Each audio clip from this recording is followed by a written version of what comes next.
The year was 1913. Woodrow Wilson was president, and powerful banking interests who had been trying for years finally achieved their long-term goal of a silent coup d'etat by taking control of the American government. The first thing they did to accomplish their takeover was convince Secretary of State Philander Knox to lie to the American people and tell them that the 16th Amendment, the Income Tax Amendment, had been legally ratified by the states when it was not. The bankers knew that this tax would ultimately end up in their pockets. Because of this fraud, the American people were led to believe there was now a tax on their labor. Congress and the President are completely aware of this fraud, and it was even cited in a recent court case.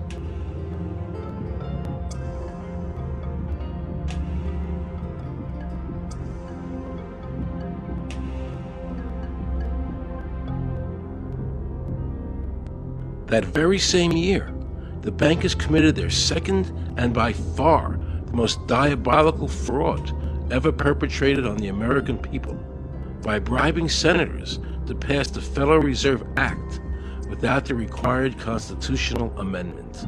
All in favor, say aye.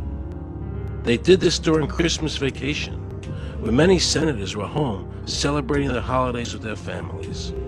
And that's how the unconstitutional Federal Reserve Act came into being. They were very clever, and they understood that whoever issued the money for America would control the government. The bankers won, and the American people lost, because most politicians will sell their soul for $1. And now the Federal Reserve could issue dollars legally. As Mayor Rothschild said, "Give me control of a nation's money supply, and I care not who makes its laws." He knew that he and the other bankers would now control the laws of the nation. Government gave these bankers one of its most important powers, and now had to borrow money from them and pay interest to finance the government. So the American people were forced to lower their standard of living and pay a graduated income tax to the government, just so the government could give these bankers more profits. President Woodrow Wilson, who signed the Federal Reserve Act into law, later said, in regret, "I am a most unhappy man. I have unwittingly ruined my country. A great industrial nation is now controlled by its system of credit. We are no longer a government by free opinion, no longer a government by conviction and the vote of the majority, but a government by the opinion and duress of a small group of dominant men." The Federal Reserve was created by Congress in 1913, and it was entrusted with the power granted originally to the Congress by the U.S. Constitution to coin money and regulate the value thereof.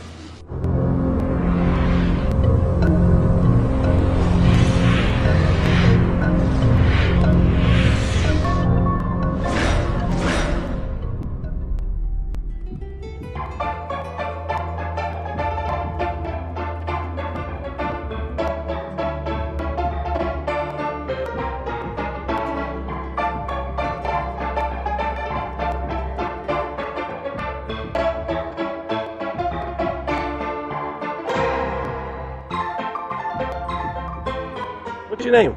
Jan Crafting? Hi, Jen. I'm Aaron Russo. I produced the movie Is this a joke? Am I gonna No, make that's not a joke. Okay, good. No. I produced the movie Trading Places with Eddie Murphy and The Rose with Bette Midler, many movies. I'm doing a feature film. And my film is about my quest to find out whether or not people pay income taxes. Do you pay an income tax? Yes, I do. You do? Yeah. Have you ever seen a law that requires you to pay an income tax? Have I ever read it? You mean in the page, black and white? No, no. So you pay the income tax, I assume?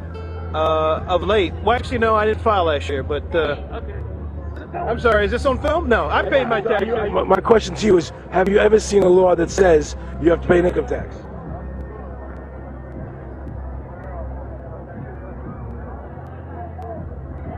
The law law is that guy that wears that badge and a gun. That's the one that puts you in jail. That's the law. Actually, I can't stand the IRS. They're evil. Do you have any fear of the IRS? Not really, because I'm Canadian. I think it's actually unconstitutional, is what I've heard. But to avoid any hassle, I pay it. If there was no law and I wasn't afraid of them coming and taking me to jail, absolutely, I wouldn't pay taxes. Okay, then no, I wouldn't pay income taxes. It's a no-brainer. You wouldn't pay. I wouldn't pay it. Why would anybody? Because that's what they tell us we must do, else we're bad Americans. Would you pay it? No. Did you pay it? No. Why would you pay taxes if you're an actor? The income tax is not legal because it would be a direct tax and it is not apportioned as the Constitution demands. If it's against the Constitution, then why are we doing it?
I really expected that, of course, there's a law that you can point to in the law book, the code that requires you to file a tax return. Of course there is.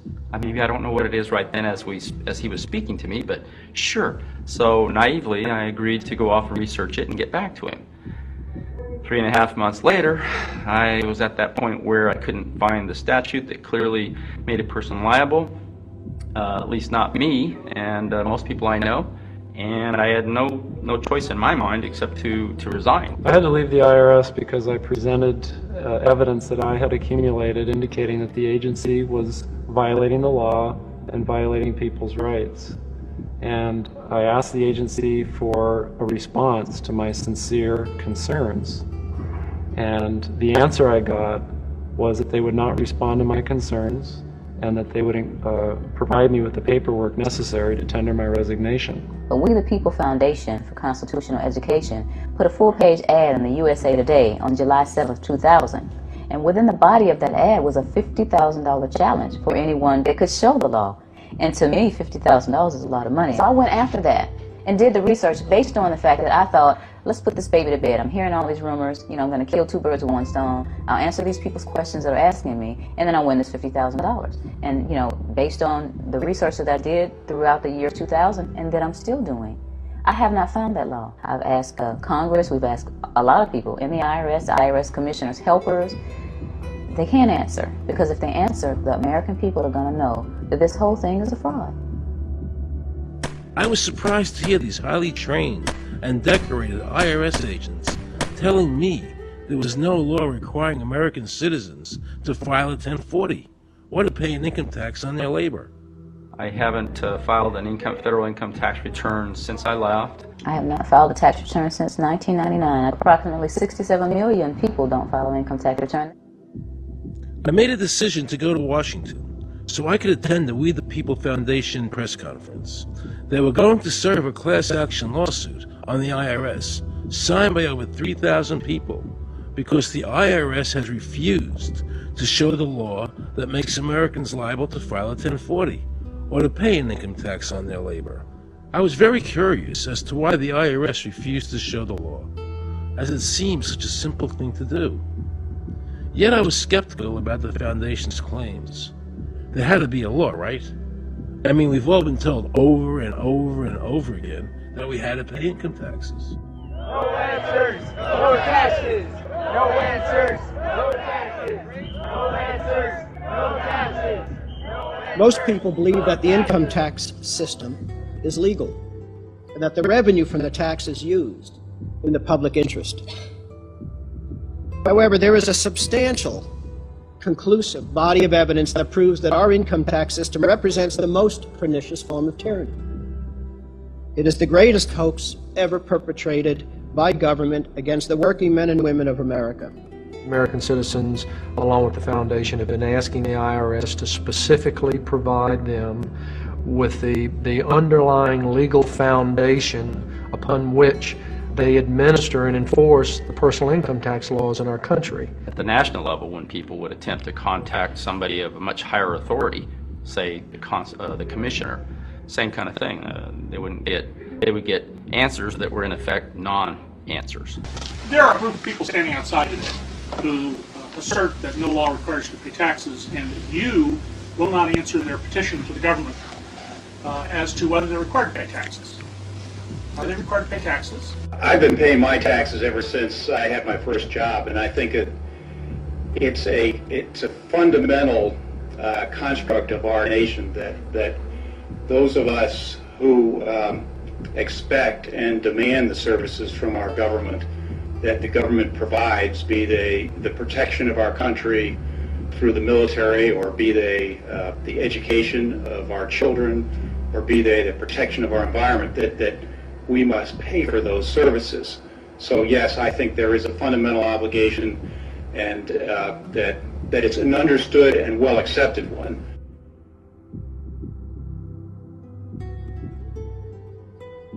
Joe Bannister and I had a meeting in the White House with President Clinton's economic advisor, Jason Furman. He accepted the remonstrance for the president.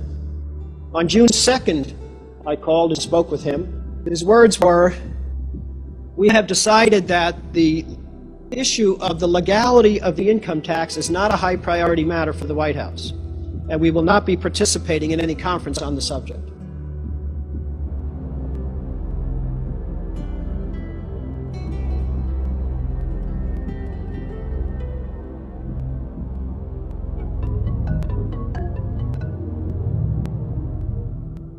I decided not to eat until my death, or until the government agreed to send their experts to meet with the experts from the tax honesty movement. And with the help of Congressman Bartlett, a deal was made. I'm very pleased that through these several trying weeks and now months, that we have secured the agreement of the IRS and the Justice Department, because some of the questions are beyond the purview of IRS, that they will both attend a public symposium where these issues can be formally addressed. Last Thanksgiving, DOJ and IRS notified Congressman Bartlett that they would not participate. Congressman Bartlett then waited until late January. He informed me that he would not be participating. Why do you think you've been able to get away with not paying or filing your income taxes for so long? Well, first of all, I've not gotten away with anything. I'm not hiding from anyone.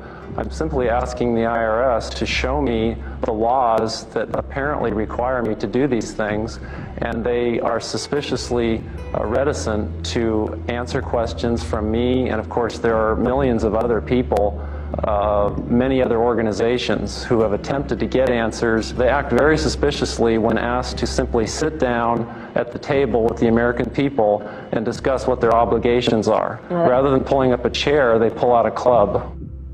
As a matter of fact, David K. Johnston of the New York Times asked Terry Lemons of the IRS, why won't the IRS answer the questions set forth in the petitions from the American people? Mr. Lemon's response was, the government is answering the questions through enforcement actions in the courts. This is a very chilling remark on the government's use of brute force instead of civility and logic. The federal government itself refuses to provide the American people who are coercively being subjected to this extraction of their private property without any underlying legal justification. There is no law that requires the average American worker in the private sector to pay a direct unapportioned tax on their labor and compensation for services. There is no law. The march was stopped in front of the IRS building. They are now going to serve a class action lawsuit on the IRS. Very courageous. My name is Charles Bell, and I'm here to serve this complaint on behalf of the American people to the Internal Revenue Service. The complaint is accompanied by an affidavit that's under the hand of Robert Schultz. Case was served. We'll call you with the case number. Case has been filed. We'll call you with the case number. Thank you. Okay, thank you. We appreciate your time. America, baby!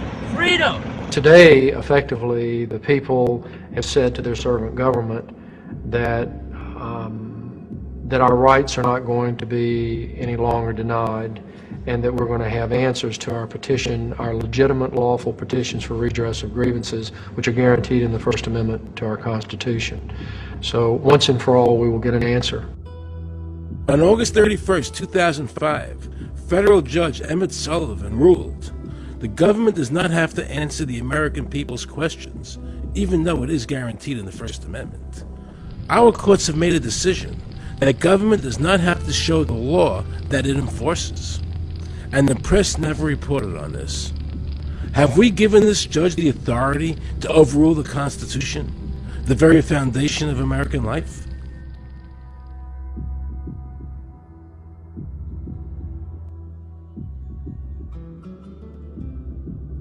I believe that in both spirit and substance, our tax system has come to be un-American. Death and taxes may be inevitable, but unjust taxes are not. The country's taxes must be fixed, and I know what to do with it. If you think you're paying too much now, just wait till I get through with it. Now, Mr. Hanley, I'd like to ask you something. What does the government do with all the money we give them in taxes? When President Reagan was elected, one of the first things that he did was appoint a blue ribbon panel of business people headed by Peter Grace, and is commonly referred to as the Grace Commission. And their job was to research all the various areas of the federal government and make a report. One of the quotes from the Grace Commission is, 100% of what is collected is absorbed solely by interest on the federal debt. All individual income tax revenues are gone before 1 nickel is spent on the services taxpayers expect from government. If we pay the salaries of the congressmen and the senators, we're supporting them, aren't we? Well, yes. Yeah. Well, then why can't we list them as dependents and deduct them? We've been brainwashed. People have been told, that you need this income tax system to fund government, which is absolutely ridiculous. I mean, my question is, well, if that's true, how did we fund government from 1776 to 1913? The main purpose of the income tax is not to raise revenue, but to redistribute wealth and to control society. A lot of people might say, well, gee, if there wasn't an income tax, what would happen to education? They don't understand that education is paid for the most part, out of state and local taxes, your property tax. People might say, well, how are we going to build and maintain our highways if there's no money coming into the government? We need our highways. There is a tax on every gallon of gasoline that people buy. Proceeds from the income tax do not pay for highway construction. The amount of money that we spend on defense is exactly equal to the amount of corporate income tax, which is quite legal and quite constitutional. I think we should not want the income tax for several reasons. One is that it is the instrument of totalitarianism. It is the means by which the government can manipulate people and put you into a condition of servitude. Every year you give the federal government a form that says, here's how all my money worked. If you lie, you could go to prison. So you're required to give them a financial statement that under, the force of law could put you in prison if it's not impeccable, right?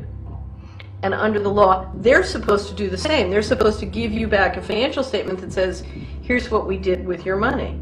Except you comply and they don't. In fiscal 99, the Department of Defense had 1.1 trillion of undocumentable adjustments.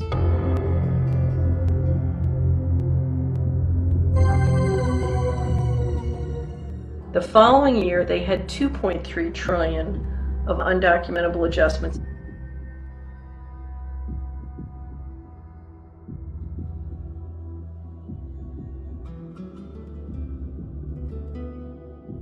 I decided to call the IRS.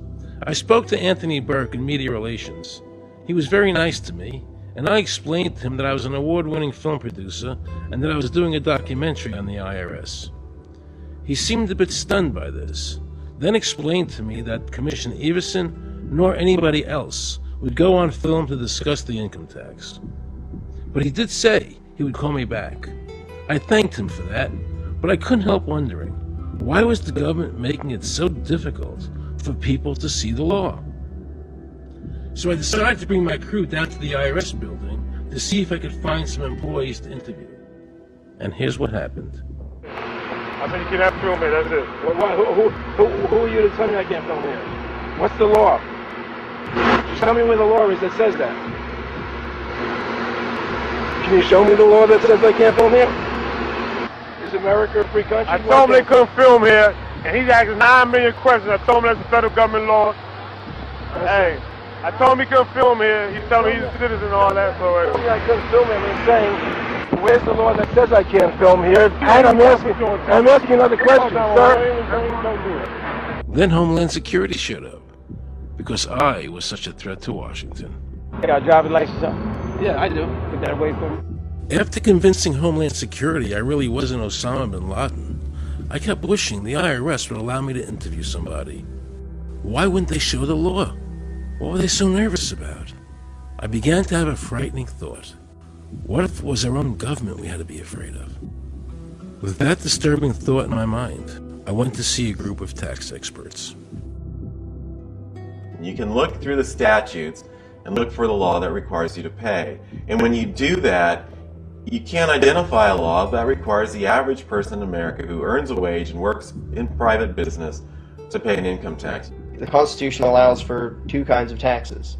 They're called direct and indirect. The federal government in the Constitution can tax almost anything, as long as it apportions the tax if it's direct.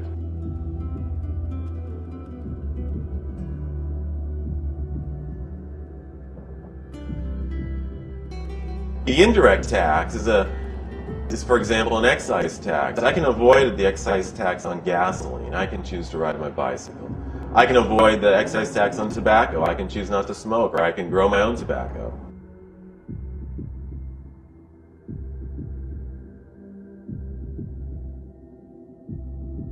The income tax which is being applied now doesn't meet the criteria of either direct or indirect taxes.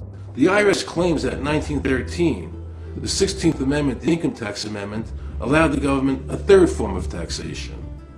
What was the Supreme Court's ruling on that? The Supreme Court in the case of Stanton versus Baltic Mining. I mean, what could be clearer than this? The provisions of the 16th Amendment conferred no new power of taxation. The Rushauer case also said that the 16th Amendment did not impose any new taxes and did not change any of the taxing restrictions of the Constitution. There were also several other major Supreme Court cases in that same period from 1916 up until about 1923. Stratton Independence versus Hobart, Southern Pacific versus Lowe, Bowers versus Curbo Empire, Burnett versus Harmel, Doyle versus Mitchell. It's actually very simple. Congress tried to enact an income tax in 1894. The Supreme Court said that's unconstitutional. When the Supreme Court says something is unconstitutional, it's unconstitutional. They tried again in 1913, and the Supreme Court said the 16th Amendment conferred no new power of taxation. So, if they didn't have it then, and they didn't get it, they don't have it. There is no constitutional basis for a tax on the wages of Americans living and working in the 50 states of the Union. Period. End of argument.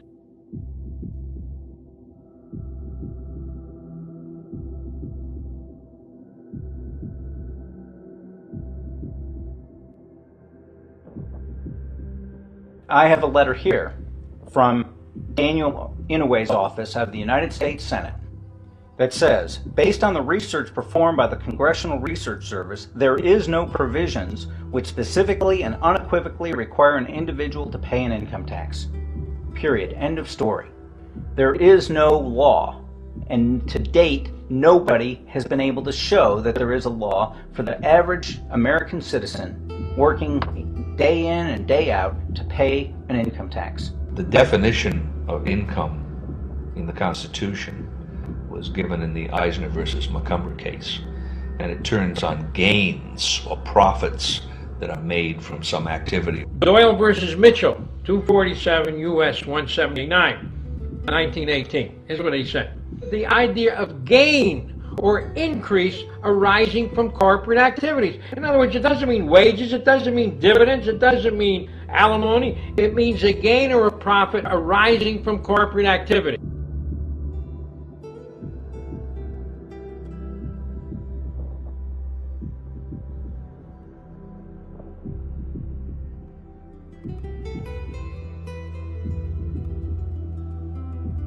These liens that are recorded against people by the government for tax liens are nothing more than allegations. They are non-substantive. They have never been determined by a neutral third party, such as a court, to have one shred of validity. If you ever get a notice of an audit or anything else, the first thing you should do is a Freedom of Information Act request for records that they're using to substantiate or justify the audit. There is nothing in the Internal Revenue Code that creates any such thing as an income tax evasion or crime. There's nothing in the code that allows IRS agents to seize property. The government is involved in judicial blackmail. The government knows that if it legally seizes somebody's property, that person doesn't have the funds and he can't even get a lawyer who can help him. I conducted investigations in the Title 18, the Criminal Code, the U.S. Criminal Code. And in there, the statutes and the regulations are very specific as to what's violating the statute. In the Internal Revenue Code, Title 26, there's nothing specific in there. I mean, even the FBI feared the IRS. You have to understand that an agency which will unlawfully impose a tax that doesn't exist is not going to care.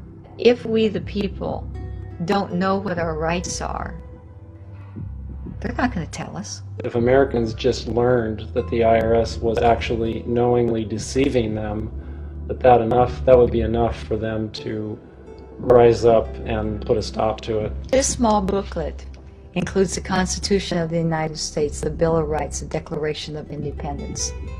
This is a document that every citizen should read. It's a document which freed an entire nation. This is the Internal Revenue Code, and this document, and the unlawful application of this document by the Internal Revenue Service has enslaved the nation that this document attempted to free. I was very impressed with the people in the tax honesty movement. They weren't kooks, they were highly intelligent, well-researched, and very genuine. I was wondering why I never heard about all these Supreme Court decisions in the media. So I really wanted the IRS's point of view, because to get the true story, it was imperative I hear both sides. I kept wishing Anthony Burke would call me back. He seemed like an honest man. I then proceeded to call my message machine. Hi, this message is for Aaron Russo. This is Anthony Burke at the Internal Revenue Service.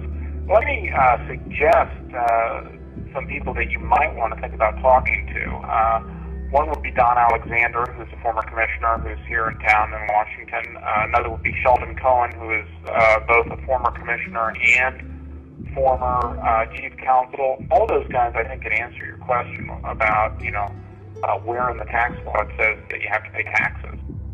Wow, good news, I thought. So I called Sheldon Cohen because he used to be the IRS commissioner. He wrote the tax code, and he was also general counsel to the IRS. He is a true expert, and I couldn't find a better person to answer my questions. He graciously agreed to my interview. The reason I'm doing this documentary It's because there are many people in America today who believe that there's no law that requires them to pay an income tax or file a 1040. And there are many people going to jail for it, fighting over it. The Internal Revenue Code is authorized by the 16th Amendment. I think it should be clarified. I think government should be transparent to the people.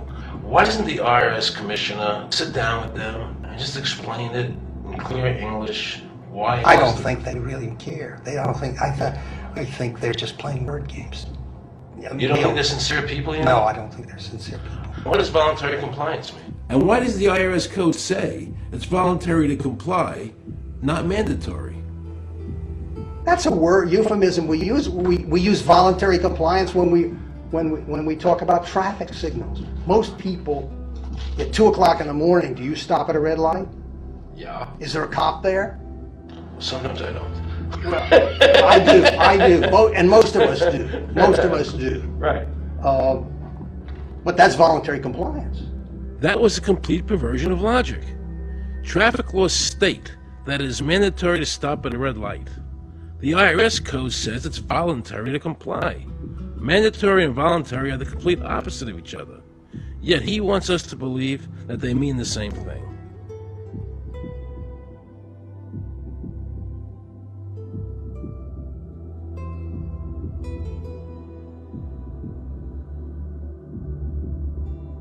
So can the government criminally prosecute somebody of information put on their 1040? Yes. Right, so doesn't that violate the Fifth Amendment? No. But the Fifth Amendment says I don't have to do anything that incriminates myself. Well, it doesn't incriminate you to put your income down. But you said before I could be put in jail for it. The commissioner wants us to believe that although the IRS demands that you fill out the 1040 and you can go to jail for it, that they are not violating your Fifth Amendment rights of self-incrimination. That is absurd. Isn't it true that the word income is not defined anywhere in the Internal Revenue Code?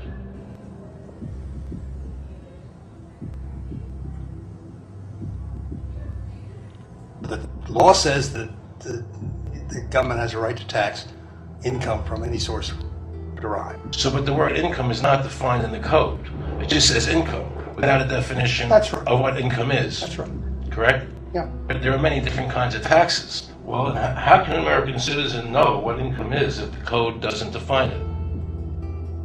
If they're paying an income because tax... the courts have all defined it. Do you remember what constitutional attorney Edwin Vieira said? The definition of income in the Constitution was given in the Eisner versus Montgomery case, and it turns on gains or profits that are made from some activity. So the Supreme Court has ruled income is not wages, it's not labor, it's gain from corporate activity. I believe that a man's labor is his private property. That's your view, but it's not the law. The Supreme Court's even said your labor is your private property. When I go to work for somebody, it's a trade. It's an even exchange. I do some work, you give me some money.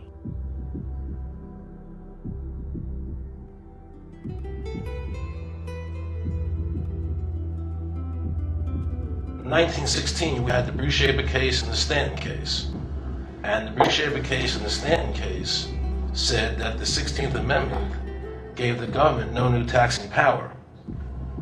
I'm not going to argue the niceties of that with you. And it came up again in a case called Peck versus Lowe, where the Supreme Court said the 16th Amendment did not extend Congress's taxing power to any new or accepted subjects. In other words, if you weren't taxable before the 16th, you weren't taxable after the 16th. Today I interviewed a juror, okay, who sat on a case, and they found the person not guilty for lack of filing, okay? And I asked her why they found him not guilty. And she said because the IRS couldn't show us the law that made him liable to file a 1040. All they need to do, if there is a law, is to show us the law, which of course they never did. And the reason they didn't do it was why? Because there is no law. Title 26 requires you to file a return. But doesn't Title 26 have to be in compliance with the Supreme Court decisions? You're going to take a 1920 case and superimpose it on the whole Internal Revenue Code that was written after it? No, that's not. I can't believe what I just heard. Rewind. You're going to take a 1920 case and superimpose it on the whole Internal Revenue Code that was written after it? No, that's not. Remember he said earlier the Internal Revenue Code was authorized by the 16th Amendment? The Internal Revenue Code is authorized by the 16th Amendment. Remember, the Supreme Court said the 16th Amendment did not give the government any new taxing power. These decisions have never been overturned. Let's listen further. Can the lower courts overrule the Supreme Court? No. How are they putting people in jail today for not paying a tax on their labor when the Supreme Court said they don't have to? Doesn't the IRS code have to be in compliance with the Supreme Court? That's my question. This is a waste of time. Well, because whatever I say, you're not going to believe. He's right. I don't believe him. And neither should you. He wants us to believe we should obey the IRS code, which is being enforced in violation of the many Supreme Court decisions. If the Supreme Court made a decision... Thank you, Aaron. I think we're finished. I'm sorry, Mr. Cohen, you're doing that. Well, I'm sorry that you constantly re-argue the point. You're liable because the law says that you're liable, and the courts say the law says you're liable, and that's why you're liable. You see, he's talking about the lower courts, who are not in compliance with the Supreme Court, as they have to be. Doesn't the court have to be in compliance with the Supreme Court? The Supreme Court has so held. Where? You caught me unprepared. I'll come back. Well, I don't want to do that. But let me ask you a hypothetical question. No. You're making silly arguments here. Why is the Supreme Court decision a silly argument? Well, because it's inapplicable. That made my heart stop. He just said Supreme Court decisions do not apply to the IRS. That's the behavior you would expect from a totalitarian country, maybe China or Russia or Cuba, not from America. They're just making up the law as they go along. Now I knew the tax honesty movement was right. The IRS thrives on intimidation and fear, not by law.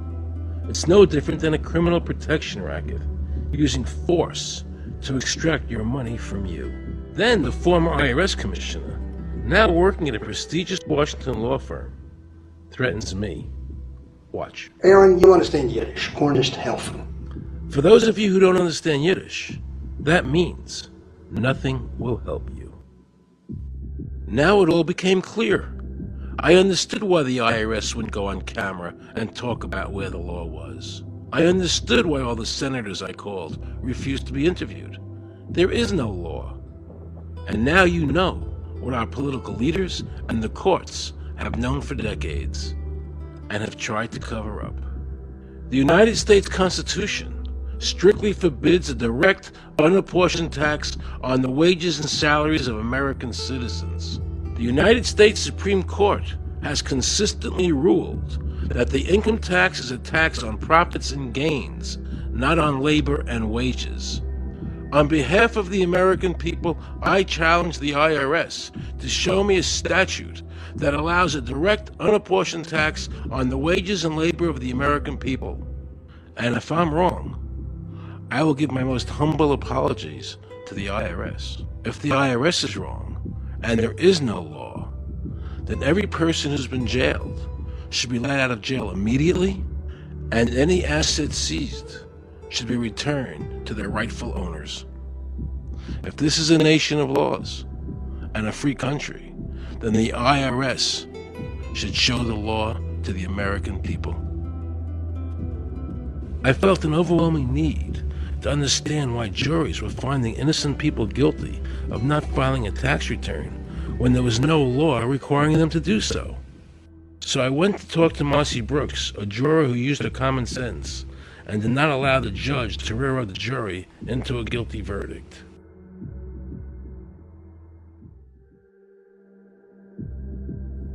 He was being tried for 4 counts of not filing his income tax. Okay. And our question was, well, what is to decide?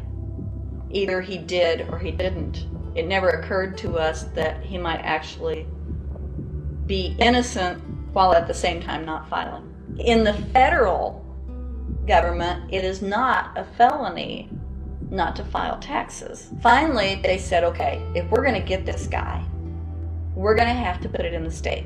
They called up the IRS agent, Agent Craner. Craner? Yeah, Robert Craner. Mm-hmm. This is Ken Doherty, who's also an investigator with the Illinois Department of Revenue. This is a request for copy of the delegation of authority order. Right, and I talked to my boss about that, and he said that my badge is that. Badge is the authority.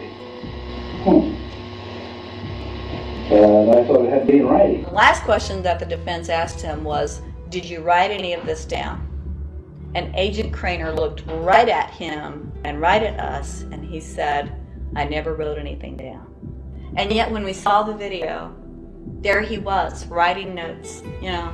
And so I'm thinking, okay, at this point, the judge is supposed to say, Agent Craner, it is clear that you have committed perjury. It wasn't even noticed. It finally came to the climax. Mr. Harrell looked right at the prosecutor, and he said, I will tell you the same thing I have told over and over again to government officials. You show me the law that requires me to file a tax return, and I'll be glad to do it. And again, I asked, under what is the requirement that you claim under the part duty stuff? And the requirement under the regulations is what section? My question to you is, what particular act are we discussing here that I am liable to do these things that you claim I'm liable to do? Your exact question would be again? Okay, what is the section that what? But I guess I'm still not understanding your question, Mr. Harrell. Well, you must be familiar with what that you have the police powers to enforce. The prosecutor absolutely ignored it. And he started slandering Mr. Harrell. Just started attacking his character. They're calling us tax cheats, they're calling us fanatics, they're calling us weirdos. I don't care what you call me, but I have one question.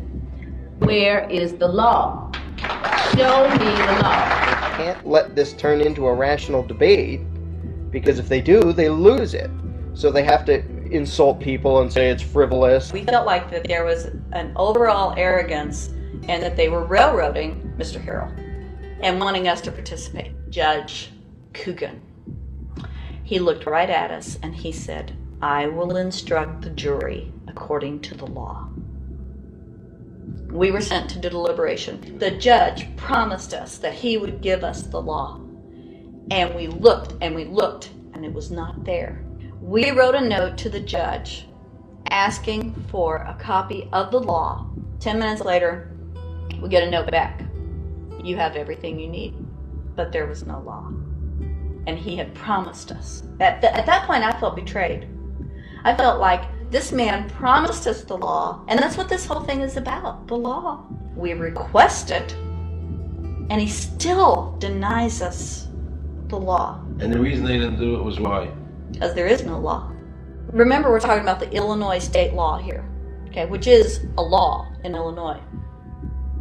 So we got out that law, and we read it several times, and I said, okay, wait, you know, because they kept saying, but this is a law in Illinois. And I said, look at the beginning of it says, anyone required to file a federal income tax return is required to file an Illinois tax return. I said, if it is true that he's not required to file a federal return, then that nullifies the Illinois law. Two people, they kept saying, but he's going to get by with it. And I said, what is he getting by with but his rights? If there is no law, he's not breaking a law. He's just standing on his rights. Are we going to deny him that? That's when this one juror sat back and kind of rolled his eyes and he said, you mean we don't have to pay taxes?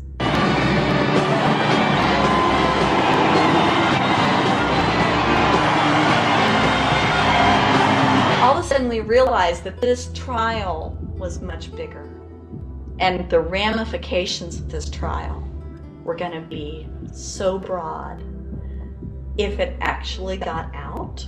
I mean, it's like we had just discovered this great government secret. And so when we came out for the delivering of a verdict The judge was, I'm sure, even at this point, I'm sure he still thought we would give a guilty verdict. And the reason I say that is because of the look on his face when the first not guilty was read. His face just turned white. I mean, it's like, I don't believe this. The second time, you could hear people out in the audience, just in the courtroom, just going, wow, and the judge is just getting red in the face. I mean, he was just livid. And the judge got up and left. I sat there and I thought, this truly is a victory for the people. And I have never felt more patriotic. And I knew that we had done the right thing. I looked at that man, Mr. Harrell, and I thought, the system might not work all the time, but this time, for that man, it did. In November 2004, the government arrested former IRS criminal investigator Joe Bannister. They charged him with fraud for telling the American people the truth about the income tax laws. The jury obviously agreed with Joe. Well, it just showed Mr. Bannister to be honest and straightforward and working within the law. Vernice Kuglin, a Federal Express pilot, claimed there was no law requiring Americans to file an income tax. She also won in court. 24 people were criminally charged by the IRS because they claimed there was no law requiring them to file an income tax return. The fact is that neither the judge nor the prosecutor nor the IRS could bring that statute in there because it's not in the books. The jury came back with an acquittal for everyone.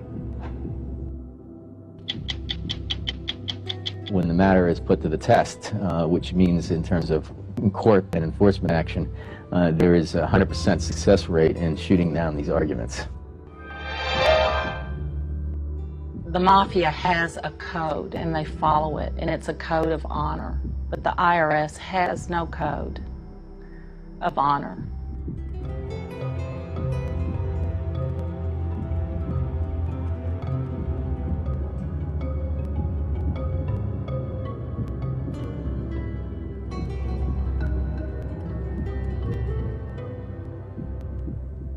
Meet Judge Dawson, a federal judge presiding over the Irwin Schiff tax case, who denied Irwin the ability to prove to a jury that there was no law requiring Americans to file an income tax return. He denied Irwin the right to prove to a jury there was no law by stating, "I will not allow the law in my courtroom." But the judge made sure the government never had to show the law as written by telling the jury, "You must follow the law as I give it to you." Nobody can know what the law is, because the law is what the judges say the law is. The lower courts today will not allow people, especially in tax cases, to bring in Supreme Court decisions as their evidence.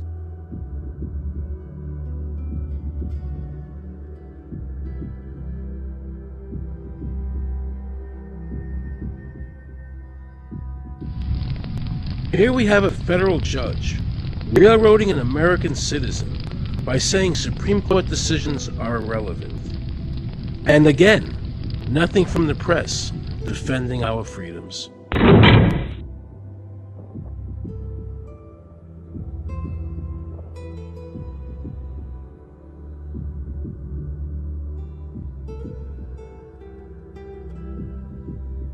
So if you ever find yourself as a juror on a tax case, be sure to ask the judge to show you the statute written by Congress that allows the government to tax the wages of the American people. If the judge can't show you the law, then how can you possibly, in good conscience, convict someone and destroy their life?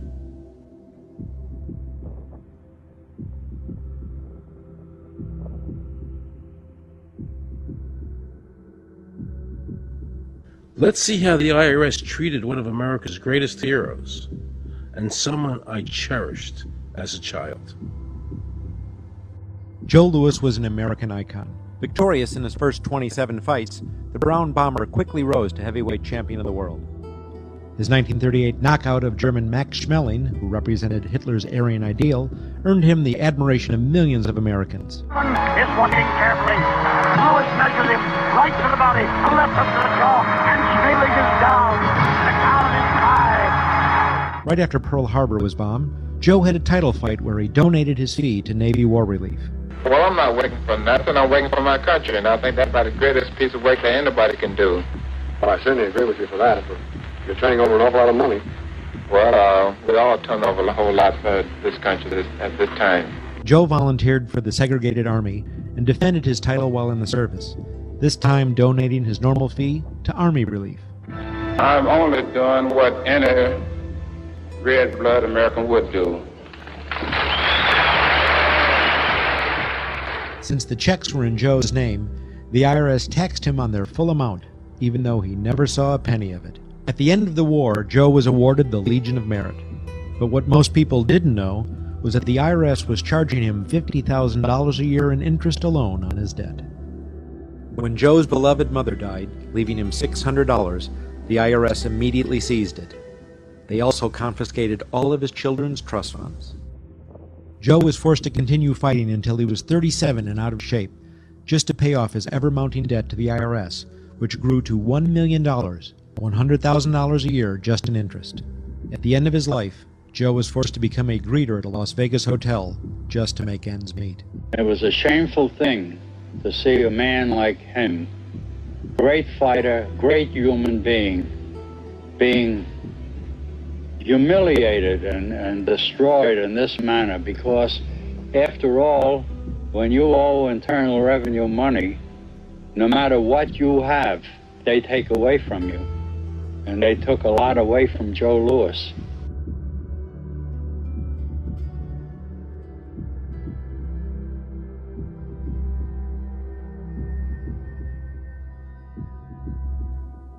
I made a decision to drive to Virginia Beach from Washington because I had heard stories about two law-abiding families who had been brutalized by the IRS.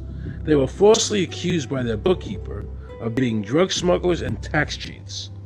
And incredibly to me, without any investigation, the IRS proceeded to raid their place of business and their homes, even though they had done absolutely nothing wrong. On Saturday morning, 4 different raiding parties proceeded to raid 4 locations on a Saturday, the day before Easter. I was the manager on duty, and I was up in the deli, and people came through the door. How many came in the door? Maybe about 15 to 20 people. 15 to 20 armed agents. With dogs, with guns. They made me get everybody in they went in the kitchen, they went in the deli, they went all over the whole restaurant, told all the customers, took forks out of their hands while they were eating their breakfast, and told them they had to leave. I got the frantic call from Edie, and she said, something wrong. So anyway, I jump out of bed, and I immediately run to the shower. I'm in the shower, and the next thing I know, I hear my son yelling, "Dad!" I went like this, and boom, I'm slammed against the door and I fall down with a gun in my head. And they're like, "Where's Scotty Miller?" And I'm like, "Dad!" That's all I'm doing is yelling. I'm scared, frightened to death. And then the next thing I hear is Mr. Miller, the shower curtain is jerked back. I got a gun pointed at my head, hold it right there. The screams from the little girls who were at a pajama party with my daughter. There was 4 little girls there with my daughter. Of course, mayhem. There were about 3 men in my bedroom with huge guns. He followed us and wanted to watch us get dressed, and I tried to shut the door, and he puts his foot in the door, like he's going to sit there and watch us change our clothes. And I was like, "Excuse me, no." My neighbors now are all standing out. Were you still naked? Well, they handed me a towel at that point. I had a towel wrapped around me. Did the towel fit? Hardly. Hardly. At this point, they were talking about weapons, and I mean, it's crazy. I mean, they're looking everywhere, going through all my drawers, and I reached for my underwear drawer to get some underwear. They said, "Don't touch anything, they're locking their guns up. They said, "Hold it right there, don't move around, don't move. I'm going, whoa. I said, "I'd just like to get some underwear on here, I said, I got women standing here. They keep everything. How did you conduct your business if the IRS took everything? we had to do it out of a shoebox so we could keep going because we requested these things, and I'm told that government's really not, once they do raid and so forth, they're supposed to at least let you, until you're charged with something, continue your business. This wasn't the case. They kept everything. So you were never even charged? Absolutely not. Charged with what? And when you speak IRS, the whole world shrivels up. The whole world gets fearful to a point where, let's not talk about it. I testified in front of Congress. I would like to know why this dark entity known as the IRS has come into my life and refused to leave. I raised my children with a zero tolerance for dishonesty. And now they must hear allegations that I am a major drug dealer and a tax cheat? A lot of people out there being abused, and a lot of people saying, look, I'll pay it. Just go away. Just go away. When all that happened, we had to file bankruptcy. We've had cars taken away from us, kept my daughter from going to college. Do they ever think about the lives that they just destroyed? They think about the ruination of homes and property? No. In this case, we would have never thought this could happen to us. We've never done anything wrong. How can this happen in America when, in my case, personally, I thought that I was doing everything right? I've served my country. I've been to college. At least I've done something in my life. I got a speeding ticket one time. I paid my taxes for 40, 50 years, whatever it was. I've never been audited. What happened here? I had this really uncomfortable feeling in the pit of my stomach as I was thinking to myself, how did America transform itself from being a truly free country with a servant government where our individual rights were protected by our Constitution to being a country that talked about being free but really wasn't? The change started when the Federal Reserve came into existence and America adopted one of the major planks of the Communist Manifesto by bringing to America this central bank. The very same people that backed the Federal Reserve System also backed the graduated income tax, a second plank from the Communist Manifesto. You know that the Federal Reserve is a private bank and not a government agency? No, I wasn't aware of that. It's a private bank? That would scare me quite a bit. What if you learned that the Federal Reserve makes money off the taxes you pay? How would you feel about that? Angry. Like I'm feeling right now. I would feel cheated by my government. I'd be angry. Kind of sucks. They're pretty much in control of everything. I decided to drive back to Washington to see Dr. Ron Paul. He had been a congressman for over 20 years. I had met him previously in 1998 when I was running for governor of Nevada, and I knew him to be an honest and sincere man. And I thought he'd be very helpful in letting me know what the future holds for the American people.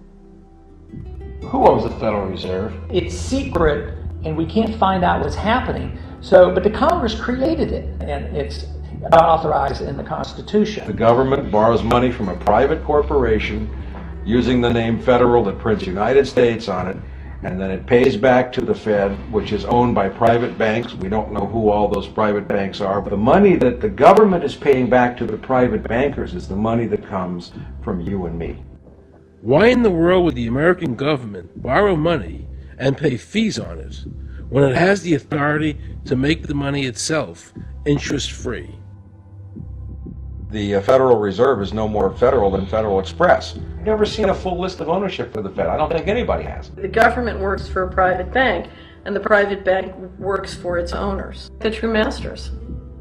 People talk to me about, the issue of Republican versus Democrat, as if they don't get it. And I say, look, here's the way you get it. It's organized crime. All you do is you call the Republicans the Genoveses, and you call the Democrats the Gambinos. The people at the top, they treat it like a crap game, like it's their crap game, like they're making lots of money. Occasionally somebody at the table shoots each other, but the moment anything threatens their crap game, they all unite to protect it. They're both controlled by the same financial, economic, and corporate interests. Once the banks get into the picture and they form a partnership with the government gives them the legal power now to create bank-issued money backed by the coercive power of government to require everybody to accept that bank money. In the course of the last century, they have converted this nation from a nation of independent freeholders to a nation of employees. And they're just one step away from being serfs. Most people spend the great bulk of their money for taxes, interest, and inflation. And all of that money goes to these two groups that comprise the cartel and their partner, the federal government. It's not a coincidence. So if Congress used its legal authority to shut down the Federal Reserve System, the American people would be much better off. Government should create, issue, and circulate all the currency. Creating and issuing money is a supreme prerogative of government and its greatest creative opportunity. Adopting these principles will save the taxpayers immense sums of interest, and money will cease to be the master and become the servant of humanity. Abraham Lincoln. Young people today are conditioned practically from the cradle on up to think that credit is a wonderful thing. You don't want to damage your credit. You want to do what you can so that you can go to the bank and get a good loan. There are no people who own their own property, who own their own houses, who own their own business, who finance their own business. They're only debtors. The average young person today has no concept that he's being drawn into a web, a trap. Like he's in the feudalist system, only he's going to like it. He's going to think, this is wonderful. I got my new red Corvette and I'm in debt for the rest of my life, but I'm looking good. A decision was made. Let's get all the debt up, let's move the jobs abroad, and instead of re-engineering your skills, we're going to dumb down America, and so the middle class will disappear. Really what most of the people in this country have become is food for the debt machine.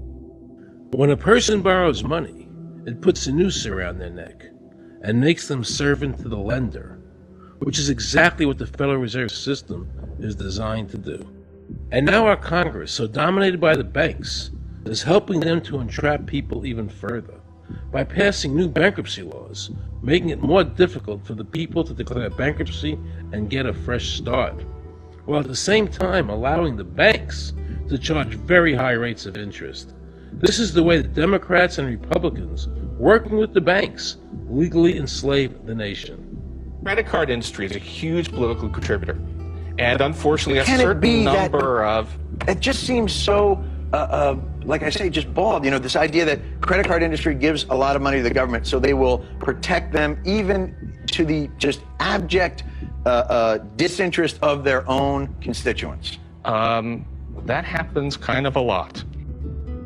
The board of directors of the Federal Reserve System is chosen by the president from a list prepared by the bankers themselves. The process of finding a Greenspan replacement is ongoing and is being managed by a small group of people responsible for coming up with a list of nominees. It's important that whomever I pick is viewed as an independent person from politics. If the American people ever allow the banks to control the issuance of their currency, the banks and corporations that will grow up around them will deprive the people of all property until their children wake up homeless on the continent their fathers conquered. Thomas Jefferson. So the Federal Reserve is actually an illegal entity functioning within government. It's illegal, and what we have given to this so-called agency is the authority to counterfeit money. Do you have any points of view about the Federal Reserve and how the Federal Reserve operates? They just enter something on a computer. Oh, you need 20 billion today. Here's 20 billion, but they got that out of thin air. It came out of thin air, it goes to the Treasury then pays the bills. So it's no different than monopoly money.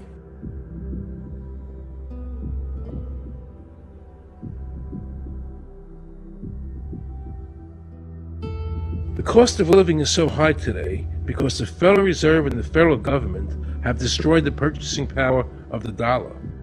The dollar today is actually worth about 4 cents, despite the fact that the government, the Federal Reserve, and the media keep telling us that they're protecting the value of the dollar. This is a lie. All countries who have ever attempted to create money out of thin air, the currency is eventually destroyed. Why did we give a monopoly of creating money out of thin air to a private corporation? The result is exactly the same as if someone were picking your pocket every year, because that's exactly what they're doing. Originally, paper was a receipt which is used as evidence that the money exists. Over the years, of course, the government has disconnected the paper from the actual tangible substance, which is money.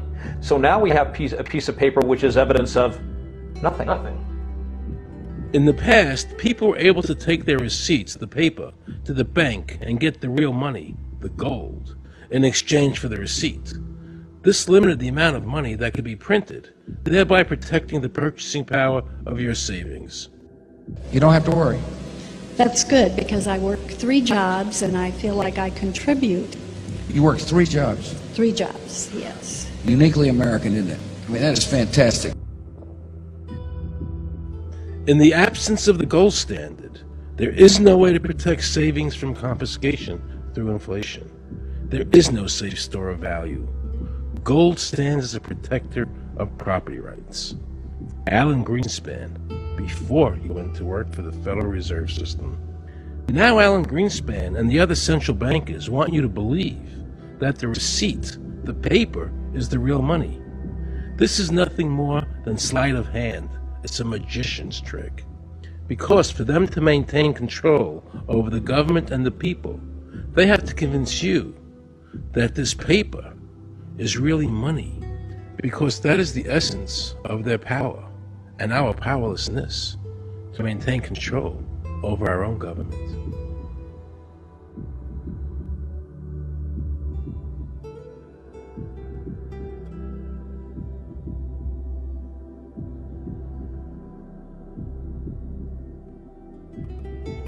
What happened to the gold in Fort Knox? Nobody really knows. When I served on the Gold Commission, I asked them to really, do another audit. I remember it was 15-2 that said we don't need to audit the gold. It's supposed to be the American people's gold, and so we would like an accounting to tell the American people what is there. I've been told that the Federal Reserve has taken control of the gold as collateral for the dollars they print. They list gold on their balance sheet. How could the Federal Reserve, this private bank, list gold on their balance sheet? They claim they're holding that for the Treasury. So that puts private bankers in control of the American gold. They could have taken all of America's wealth. That's a possibility. Shouldn't the Congress stand up and say, where is the American people's gold? They're not audited. They control the money of America, and it's not audited? There is no audit. Oh, wait a second. Doesn't the Federal Reserve work underneath the Congress? Congress ignores their responsibility to do any oversight.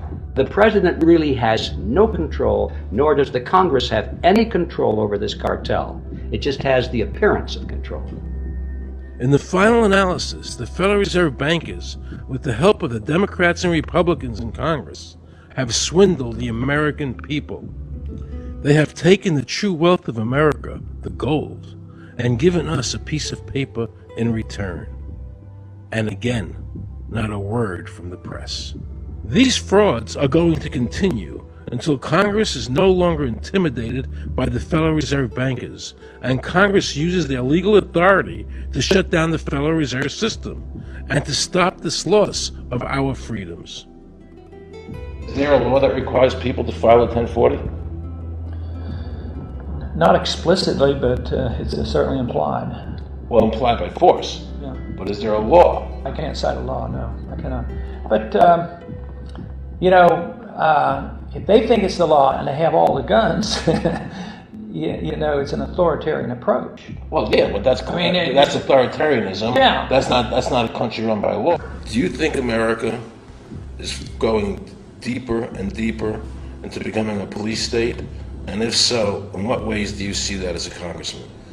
Yeah, I think we're moving in that direction because there's not much we can do without permission. The absence of a police state is that people are free, and if you don't commit crimes, you can do what you want.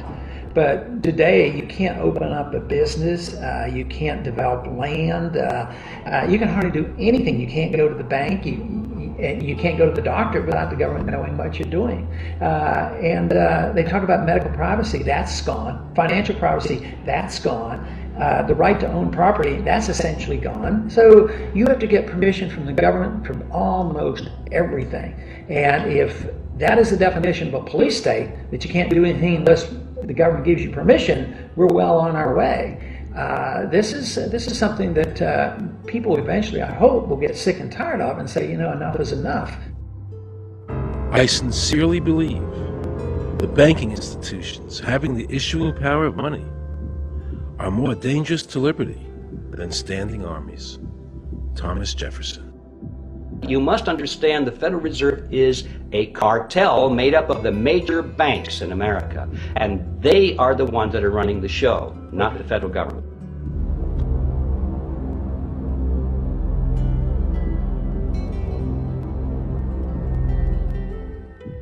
The powers that be behind the system, the financial interests, are able to exercise a disproportionate amount of influence on not only the economic structure of the country, but the political structure.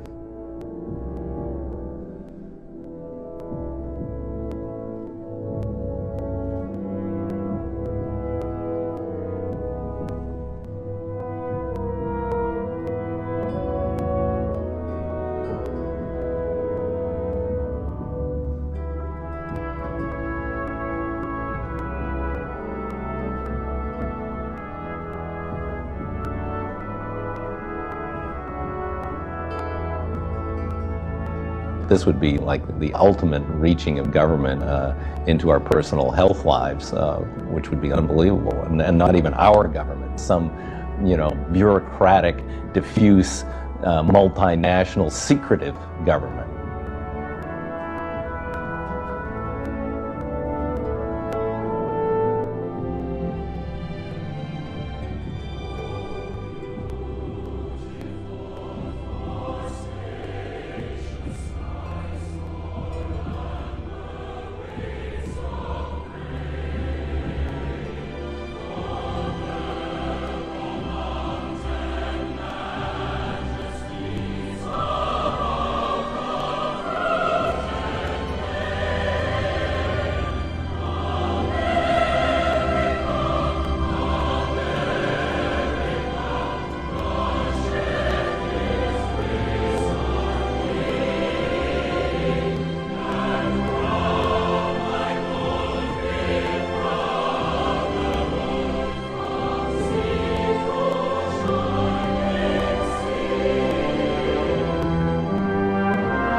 assure the American people that, one, I've got the authority to do this. American people expect us to protect them and protect their civil liberties. I'm going to do that. Preserve, protect, and defend the Constitution of the United States. The Constitution of the United States. So help me God. So help me God. So help me God.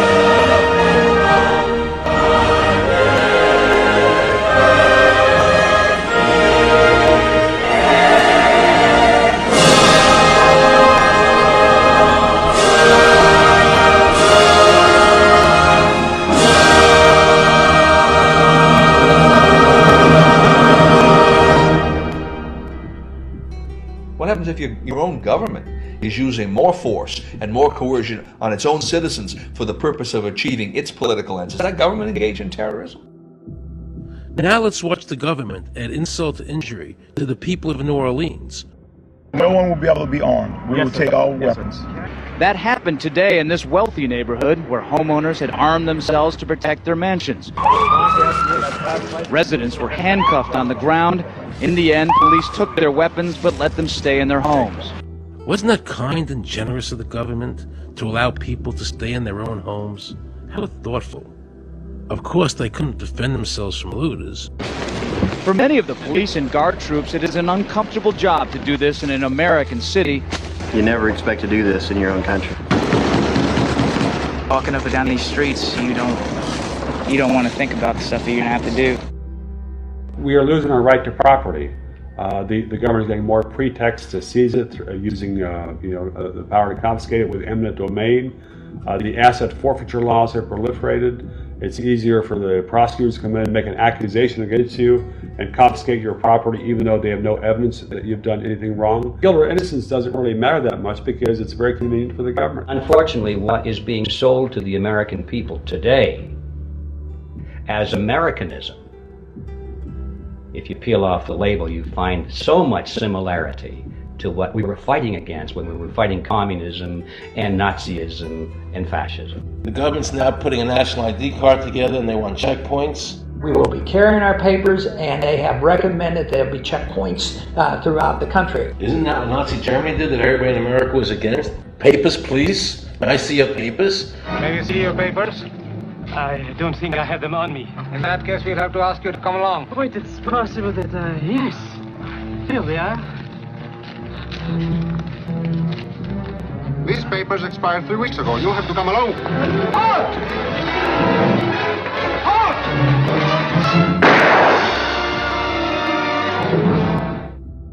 The new legislation, the national ID card is in it. It takes 3 or 4 pages to describe, and it will be connected with our driver's licenses. The states will be instructed on exactly what they have to do. Social security numbers will be used. Some type of a physical proof, such as fingerprints or retinal prints, have to be on it.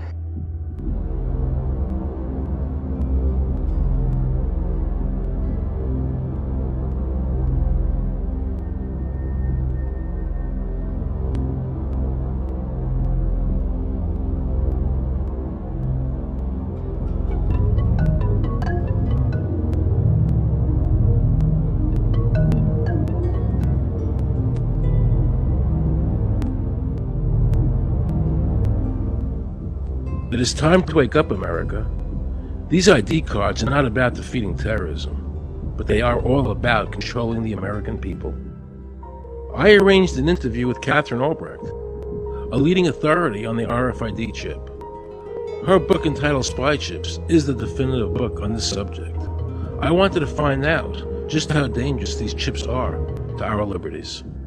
RFID is a technology that uses tiny computer chips the size of a grain of sand or even smaller, hooked up to miniature antennas to transmit information about items at a distance. Back in 1999, Procter & Gamble, Gillette, and MIT got together to find a way to commercialize this technology and make it small enough, make it efficient enough, and make it low cost enough to, essentially, their dream is to put one of these tiny computer chips on every physical item manufactured on planet Earth. The latest technology for identifying people at the point of sale, for identifying people when they make purchases, is actually the implantable chip that you can actually embed directly into human flesh.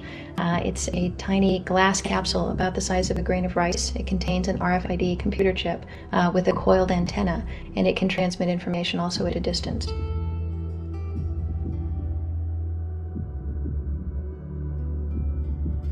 Can a microscopic tag be implanted in a person's body to track his every movement? There's actual discussion about that. You will rule on that, mark my words, before your tenure is over.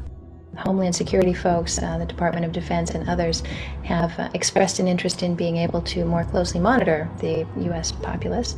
And one way to do that, of course, would be being able to determine who buys what and where they take those things.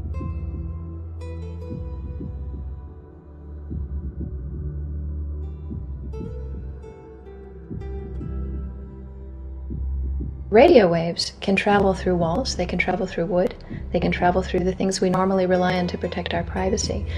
For example, your purse, your backpack, your pocket, anything you're wearing or carrying. Kraft Philadelphia cream cheese has been tagged with RFID and sold to consumers, as have Mach 3 razor products and other Gillette razor products, without the knowledge of the consumer. One of the tiny chips could actually even be the dot on the letter I on the back of the fine print on a package that you purchase. They were talking about having reader devices in every airport, on every bus, on every train, on every port, on every dock. One of the most worrisome applications of RFID are proposals to put them into cash. meaning that you would be able to track every banknote, where it had been, who it had been issued to, and create, in essence, an audit trail. That would essentially take away the anonymity of cash that we now enjoy today. The ATM machine itself, as the money came through the roller device, would be reading each number, and they would know who you are because, of course, you identify yourself at the bank before you take money out. And down the road, when you go to pay at a major retailer, it would also be possible for them, as they're putting the money into the cash drawer, to simply feed it through a little reader device. It would go in, it would tag that number and transfer possession from Aaron Russo, say, to Walmart. Once everything you do is tied down to a single number and there is no longer the ability to pay with cash, then all it takes to render you a non-citizen is to simply turn that chip off. You will no longer be able to really participate in any function in society, including buy food. So through the implementation of the Federal Reserve System, the American citizen has gone from being a private individual who had real money, gold, in his possession that was private, to a citizen who has no privacy because all money is now being digitized.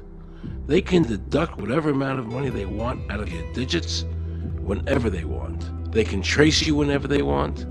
You'll be at their mercy.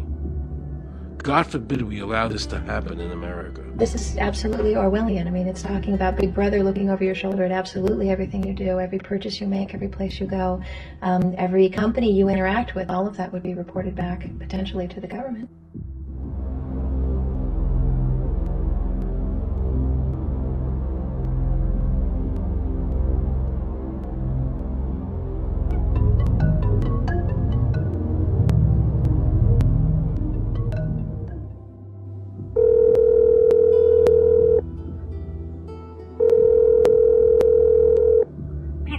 Guaranteed to have in 30 minutes or it's free. This is Mary. May I take your order? Hi, Mary. Yes, I'd like to order. Is this Mr. Kelly? Yes. Thank you for calling again, sir. I share your national identification number as 610-204-999-8-45-54610. Is that correct? Yes. Thank you, Mr. Kelly. I see you live at 736 Montrose Court, but you're calling from your cell phone. Are you at home? I'm just leaving work, but I'm... Oh, we can deliver to Bob's Auto Supply. That's at 175 Lincoln Avenue, yes? No, I'm on my way home. How do you know all this stuff? We just got wired into the system, sir. Oh, well, I'd like to order a couple of your double meat special pizzas. Sure thing. There'll be a new $20 charge for those, sir. What do you mean? Sir, the system shows me that your medical records indicate that you have high blood pressure and extremely high cholesterol.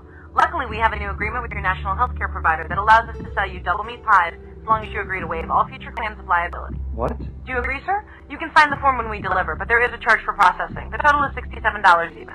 $67? Well, that includes the delivery surcharge of $15 to cover the added risk to our driver of traveling through an orange zone. I live in an orange zone? Now you do. Looks like there was another robbery on Montrose yesterday. You could save $48 if you ordered our special Sprout Submarine Combo and picked it up yourself. Comes with tofu sticks. Those are very tasty, sir. Good value, too. But I want double meat. Well, I'm sure you can afford the $67 then. You just bought those tickets to Hawaii. They weren't cheap, eh? Oh, but I see you checked out the budget beach bum at the library last week. Up to you, sir. All right. I'll get the Sprout subs. Good choice, sir. Gotta watch that waist if you're hitting the beach, eh? 42 inches. Wow. Man, I'd say tofu and Sprouts is, like, required. That's how much? Just between you and me, there's a $3 off coupon in this month's Total Men's Fitness magazine. Your wife Betty subscribes to that, right? Anyhow, clip that and it's $19.99 even. Whoa, looks like you maxed out on all your credit cards. Bring cash, okay? Have we become so controlled and so ignorant about our rights that big institutions and big government can do whatever they want with us, even without our approval? I knew for certain the Founding Fathers would resist to the death what is happening in America today. And I, for one, will not accept a national ID card. And if nobody accepts a national ID card, and nobody can board a plane without one, then let the airlines go bankrupt. And if you can't open a bank account in a big money center bank, then open an account in a small local bank. And if we can't walk into a federal building, I personally would consider that a blessing. Don't allow these institutions to dictate to us how we conduct our lives. This is America, and we have free choice. We the people have all the power, not the government. Government gets its power from us. not the other way around. Think of all the men and women who died in all our wars, fighting for freedom, not Federal Reserve bankers. Do you think they sacrificed their lives so that Americans can be chipped like a dog? So we could all have a homing device inside us? No. This ID card is the last step before they implant us. And that's precisely the reason nobody should accept one. And you know what they're going to do? They're going to call in the propaganda machine, the media, and try and sell this as if it were in everybody's best interest. We're working on a product that we have called internally a PLD. PLD stands for Personal Locating Device, which is an implantable GPS for which our company owns a patent. The hybrid of the two of these products, being Digital Angel and Verichip, is what we call PLD. PLD should be in prototype form by the end of this year, by December of 2002, and we are already working with the Food and Drug Administration as well as legislative agencies with these products and ultimately with the PLD.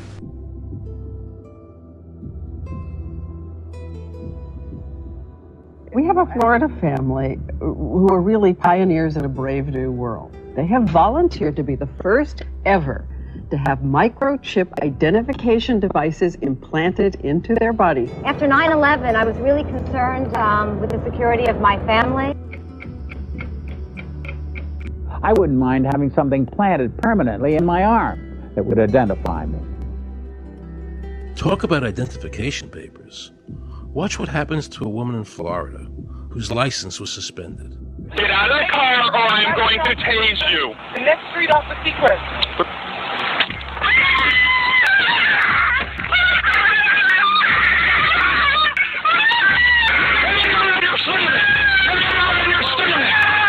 On your stomach. Do it now. Put your hands behind your back. Do it now. Do it now or you're going to get tased again. Do it now. Do it now. On your back. Put your hands behind your back. Put your hands behind your back. Sure you can't. Come here. Oh, got it. You got blood on your Oh my God. You tased me and you handcuffed me? Yep, you're under arrest. For what reason? Your license is suspended. All the power is in the people. And to the extent that government becomes alienated from the people, does things that people don't want, power is transferred until you finally come to a police state, totalitarian state, whatever word you want to give it, where the desires of the people really have no consequence. They go out and they vote. Doesn't make any difference which candidate they elect.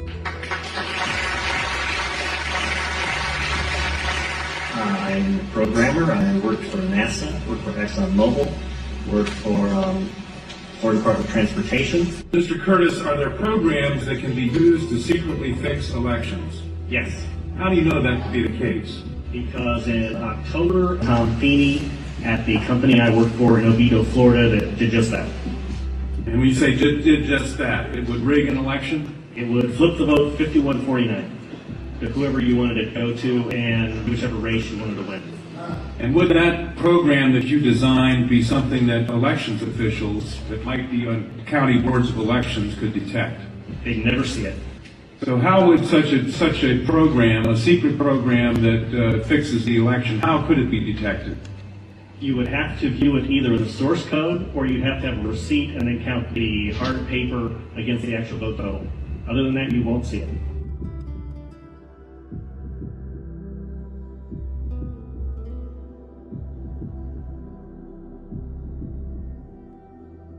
Given the availability of such vote rigging software and the testimony that has been given under oath of substantial statistical anomalies and gross differences between exit polling data and the actual tabulated results, do you have an opinion whether or not the Ohio election, presidential election, was hacked?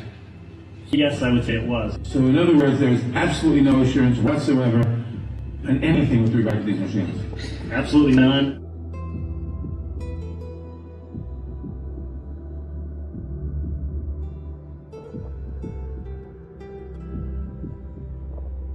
Anybody who trusts electronic voting machines should have their head examined.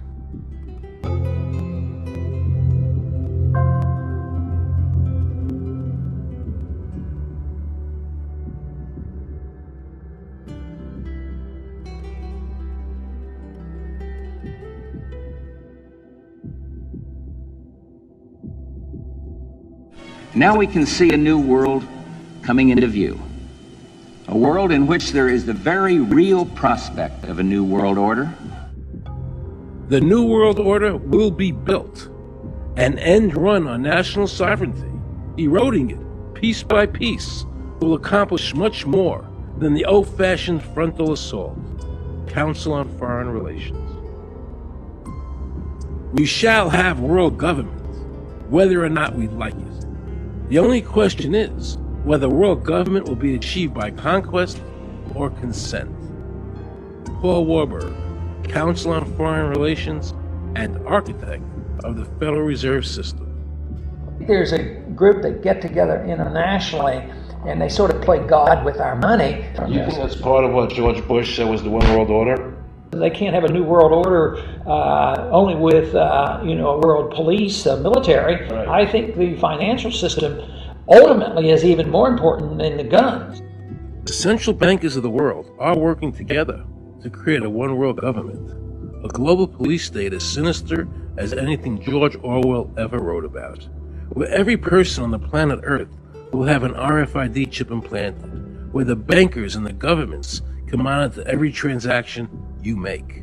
A chip in everybody would be the universal monetary system par excellence, because there'd be no escape from it, and you'd be totally under the control of those who issue the electronic impulses in that chip. Their strategies are being accomplished through the World Trade Organization, the International Monetary Fund, and the Bank for International Settlements, which is the central bank for all the central banks of the world. Most people don't have a clue that these unelected private bankers actually control the governments of the world. They have financed and profited from every war since World War I without concern for humanity. The war in Iraq is an attempt by the Federal Reserve and their partner, the Bank of England, to control the Middle East and to make it a part of the New World Order.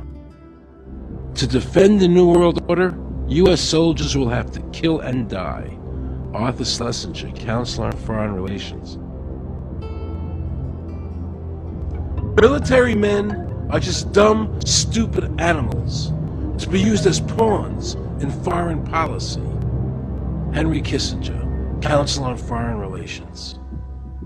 Now let's listen to this quote by Robert Reich, a member of President Clinton's cabinet and one of his most trusted advisors. The dirty little secret is that both houses of Congress are irrelevant. America's domestic policy is now being run by Alan Greenspan and the Federal Reserve. America's foreign policy is now being run by the International Monetary Fund. When the president decides to go to war, he no longer needs a declaration of war from Congress. Dr. Carol Quigley, professor from Georgetown University, who was also President Clinton's mentor, said in his book, Tragedy and Hope, the powers of financial capitalism had a far-reaching aim, nothing less than to create a world system of financial control in private hands, able to dominate the political system of each country and the economy of the world as a whole.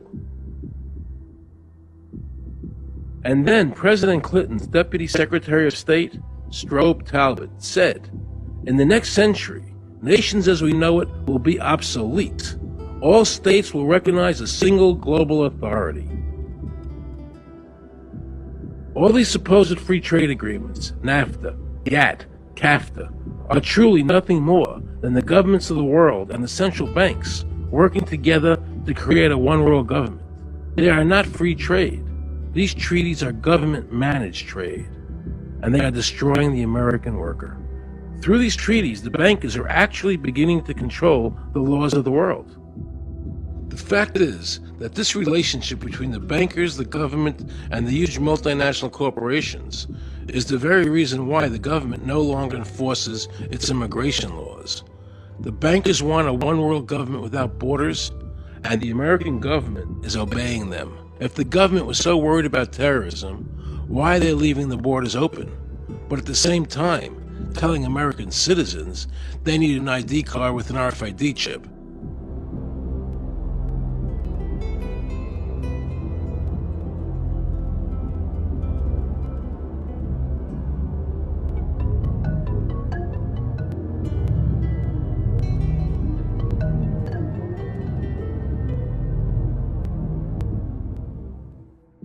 The Bush administration's open borders policy and its decision to ignore the enforcement of this country's immigration laws is part of a broader agenda. President Bush signed a formal agreement that will end the United States as we know it, and he took the step without approval from either the U.S. Congress or the people of the United States. Bill Tucker reports. The Security and Prosperity Partnership of North America sounds benign, hardly like a policy that critics call NAFTA on steroids. It's a deal that few have even heard of. It's being done again by very few people at the very top on behalf of the investment class, but the working class of people, political officials across our country, from communities, from cities and so forth, they don't know anything about this. Yet it was agreed to by Mexico's President Fox, Canada's Prime Minister Martin, and President Bush in 2005. Administration officials counter their critics by saying everything about SPP is on the White House website, and they say the partnership is not a treaty but more of an outline of priorities between the United States, Mexico, and Canada. Still, some wonder why there haven't been public discussions about the goals being pursued. You know, I was asked the other day about whether or not I really thought the American people had the stomach to stand up and stop this nonsense, this direction from a group of elites in absolute contravention of our law, of our Constitution, every national value. And I hope, I pray that I'm right when I said yes. But this is beyond belief. Look what happened in Europe. The people that voted down the European Constitution wanting each country to stay sovereign. Yet the private central bankers are pushing the governments forward to make this Constitution happen, even though the people voted against it and clearly do not want a world government nor one European government.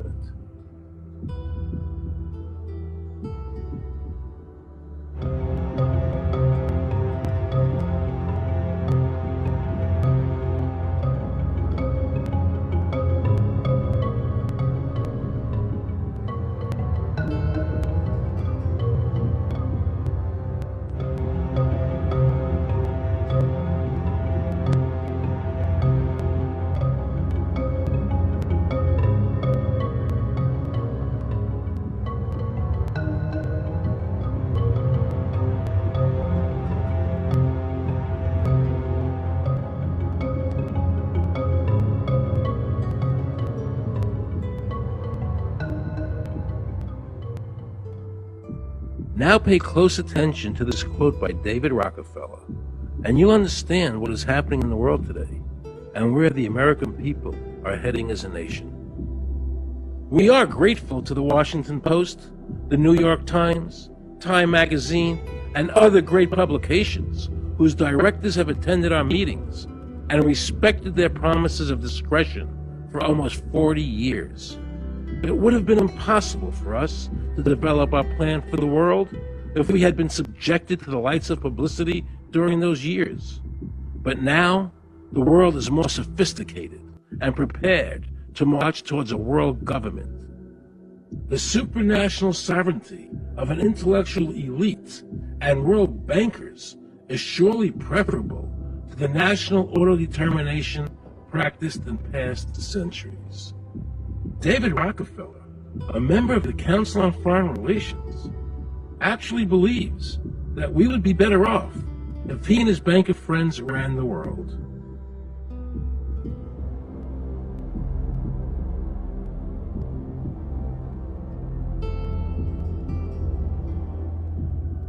Benito Mussolini had a great quote about fascism. He said that fascism should be called corporatism more properly because it's the perfect merger of power between the corporation and the state. That's how we define fascism.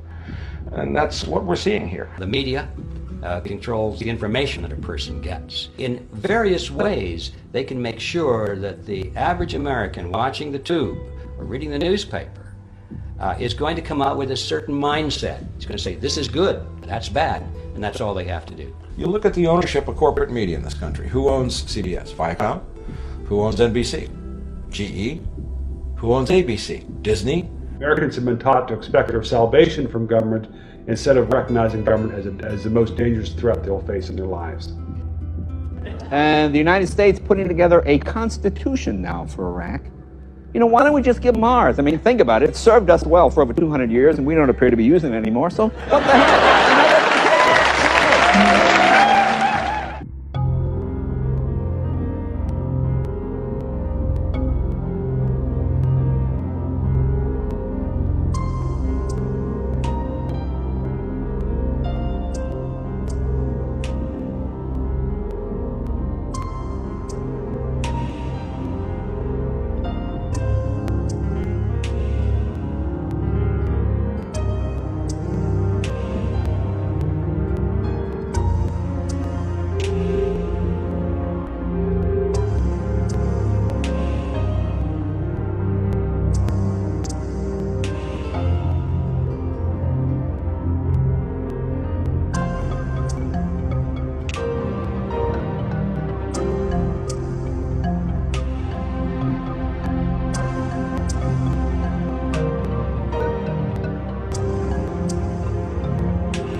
like the old idea where you could do what you thought you could do and what you wanted to do as long as you didn't hurt other people.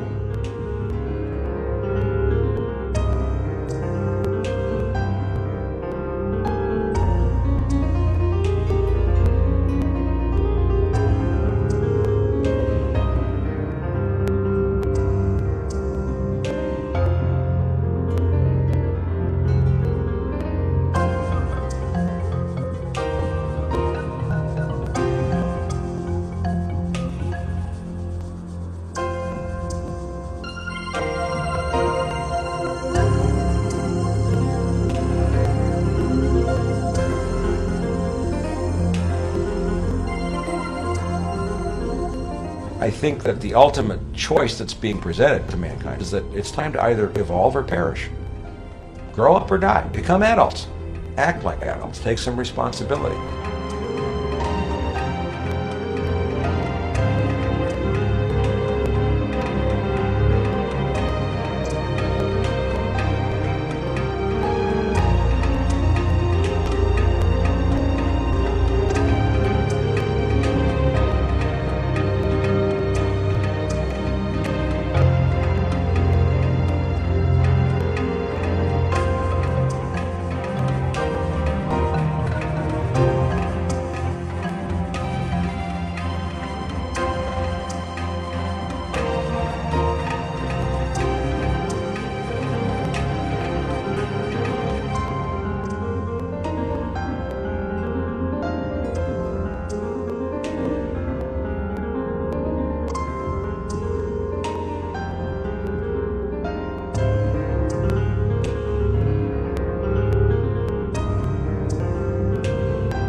Przypominamy, że na naszym kanale nie ma płatnych reklam i jeżeli uważasz, że robimy coś wartościowego, to możesz wesprzeć naszą pracę poprzez datek dowolnej wartości. Możesz też nas wspomóc, odwiedzając sklep partnerski KILLUMINATI Wear, który oferuje odzież, literaturę dla wszystkich przebudzonych. Jest to świetna forma wyjścia z przekazem poza internet.